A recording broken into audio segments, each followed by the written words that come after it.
Mumbai, a city of ever-increasing millionaires, also a city which has more than half its population living in slums. This irony is no longer amusing.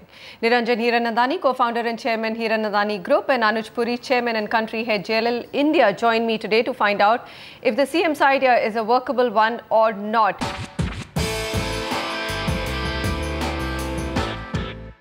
Anuj, first, what is the difference between a CEO and a mayor, or is it just nomenclature?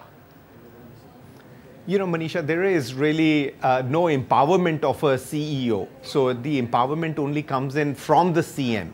And it's the same for mayor as well, that the empowerment comes in from the CM. You know, the package that you just put together very nicely. It says that the CM power is going to be diminished if you get a CEO stroke a mayor. I don't think so. I think is that the CM has to empower the CEO, mayor, because the CM has a lot of other stuff going on, and hence he needs somebody who's going to look after a city like Mumbai rather than the full Maharashtra and a lot of other paraphernalia that are going on that the CM is involved in. And instead of, you know, his being able to devote that time, he's empowering the CEO stroke mayor to say is, you know, go out, get in all the agencies to come together, go out to do business development, you know, go international, bring in investors, get the infrastructure, whatever that I cannot do is what I am delegating you to go ahead and do that. So really from my perspective, to answer your question, CEO, mayor is a terminology difference. And the empowerment comes in not from their designation, but really from the CM. Okay, fair enough. Nirajan Hiranandani, come in here. You know, I think Anuj Puri has just highlighted the issue. A chief minister has just too much on his plate, and Mumbai needs individual attention. It's been controversial, but so far, it's just been felt that it's Maharashtra's development which has been the bigger agenda rather than Mumbai's development, isn't it so?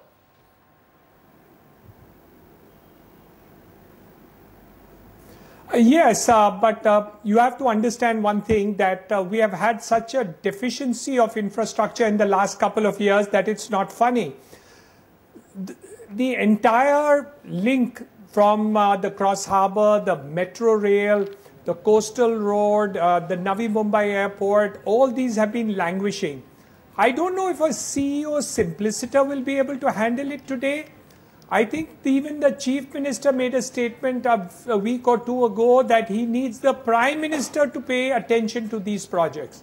Okay. So I don't know if a CEO alone will be able to handle the mantle of doing projects worth maybe 200,000 crores at the end of it, and 100,000 crores to be announced in the next 3 to 4 months. So I think it's a big mantle that you're asking a CEO to take. And I don't know what will be the designation of this man, who is going to be there. A mayor certainly won't be able to do it because it's only handling one agency. We have several agencies besides the municipal corporation like the MMRDA, MADA, you know, MSRDC and so on and so forth. So the person at the lowest who can be the CEO would be the Chief Minister of Maharashtra, as Anuj has correctly put it in that way, though he's extremely busy, but I don't think there's an option.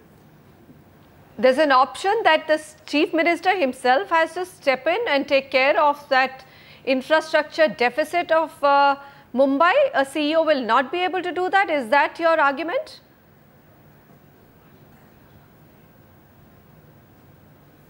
Yes, Manisha, the problem is different.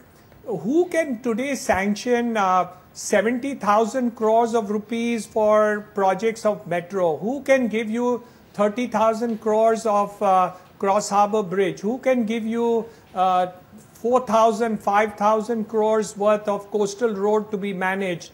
And who will organize the approvals of coastal road from environmental clearance at the central government level?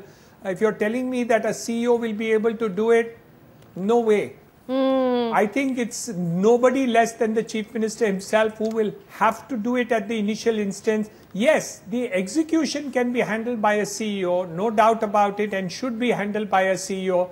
But I think the initial takeoff before all these projects are financially and executively, technically and environmentally approved will have to be handled by a person not less than the Chief Minister of Maharashtra, and maybe Mr. Gadkari at the central government will also have Fair to enough. pull All his right, hand Anuj on Puri, some your of these response to projects, that. Your response to that, Bombay Port Trust and other things. The Chief Minister himself has to step in and look at turning around Mumbai very seriously. A CEO will not be effective in such a case.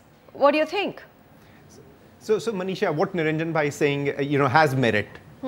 He's saying is that it is such a serious and a severe problem today that we need someone with the stature of Chief Minister or perhaps even a Union Cabinet Minister to come in and help Mumbai. So it is true, that's the severity of the problem.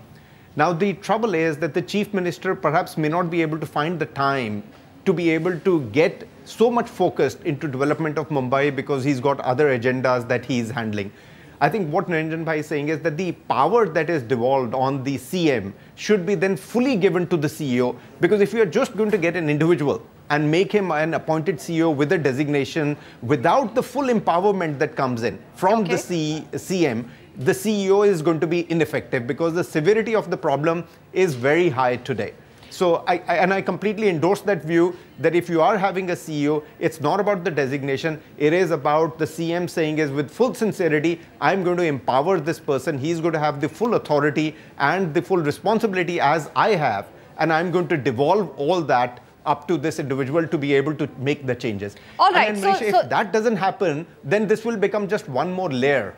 Bureaucratic layer. Okay, so do you feel that, in this new Chief Minister, see that intention of wanting to devolve power, Anuj? Do we get that? Because he's actually mooted this idea, isn't it? So somewhere I think he recognizes that the task is enormous. And my thought is, Manisha, it is probably coming in from that thought that the task is so huge that he's saying is, I need a focused organization led by a CEO to be able to bring Mumbai back to its old, shine, and for it to become an international world-class financial center today. And that he's saying is that it's not going to be possible with a lot of other compulsions that he has to be able to focus. And hence, his thought is that, let me bring in this organization with a CEO on top of it and then empower him fully to be able to go out and make Mumbai a world-class city. All right, Nirajan Hiranandani, the Chief Minister may have mooted the idea, but it's not going down very well with his allies and just the whole structure of governance in Mumbai. There are a lot of people who will lose their power. Do you think the idea will go through? We can keep having these lovely discussions, but do you think that power will be devolved? And if at all the Chief Minister wants it, he can really push this idea through for the betterment of Mumbai?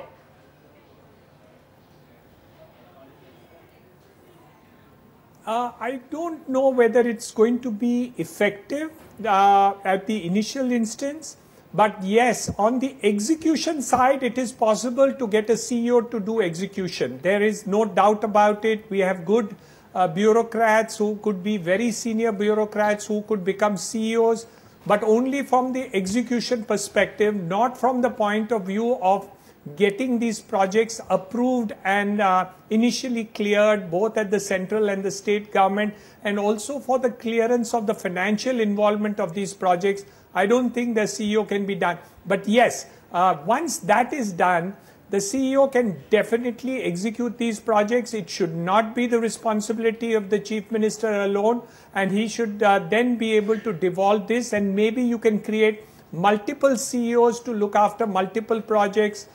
Because you have the Cross Harbour, you have the metro, you have the coastal road, and you have the Navi Mumbai airport. Maybe you need one CEO for each of the projects. Where will he find this CEO, Anuj Puri? Where's the talent? I think there is enough talent available, Manisha. There is certainly a lot of willingness of the people and senior leadership within the business to be able to take that up. There will be several people that come to my mind. So what kind of a person would it be? One of them is Nirajan bhai himself. If he was to move on and take as the CEO of Mumbai, I can tell you it will be just fantastic for the city and for the infrastructure and the real estate community as a whole.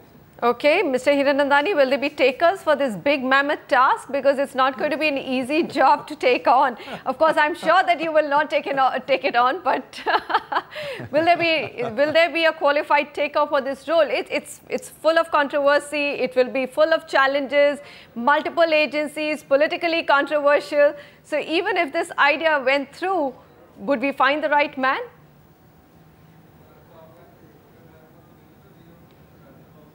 I would take it on. If I was given all this job to change Mumbai, I would be happy to take it on. There's no problem about it at all. It can be done. There is no reason why it cannot be done.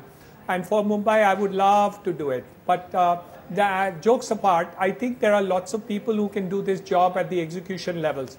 But politically, it would be difficult unless the person didn't have the powers of the Chief Minister to actually get it done. So I think, we really need to balance these two parts of it. And as Anuj has correctly said, it's the enormity of the matter is so large that at the conceptual and financial and organization level, there are challenges, but not at the execution level. Execution is possible. Okay, Anuj Puri, finally, give us an example. Take Mumbai with all its oddities, its challenges. Give us an international example where an empowered CEO or a mayor structure has worked and something that Mumbai could probably easily follow. In both the cities, Manisha, in New York, CEO has been very effective. I met up with the CEO and, he's a very young, dynamic person and he changed that entire city. In fact, when I met up with him, he said is that at some stages in his, job responsibility, he felt even more empowered than Barack Obama because he was controlling the entire New York right from the police department to the municipality. Wow. And that was the kind of empowerment, and he's done fantastic of that. And the second one is, if you look at Boris Johnson in London, the way that he's brought in the changes in the city, pedestrianization, cleanliness, the business back, look at the amount of development that he's got by getting into the international investors and bringing them and making London once again the mecca of the private equity and the financial world. So both these have been very fine examples where fully empowered people, whether it was a mayor or a CEO or whatever designation you want to give them, take it up. Just going back, Manisha, on the previous question, whether you're going to find the right person, my thought is if there is a right person, they will ask all the questions what you have asked. Okay. What is my empowerment? What is my political compulsion? What is my authority? How am I going to be able to bring all these departments in line? And if that person is not going to be satisfied with that answer, I don't think you're going to get the right person. Because I do believe there are many people available in the market to be able to take that up, and they are going to ask exactly the questions what you've asked. Anuj Puri, Nirajan, Hiranandani, thank you very much. This is an interesting debate and we just hope something comes out of it. We've got a young chief minister for that city and we do want Mumbai's fortunes reviving. Of course, it's already got the country's largest number of millionaires and many billionaires. The richest of the rich list resides in Mumbai, but then they all have to probably travel the same roads as a poor guy and face the same hurdles. Thank you, gentlemen.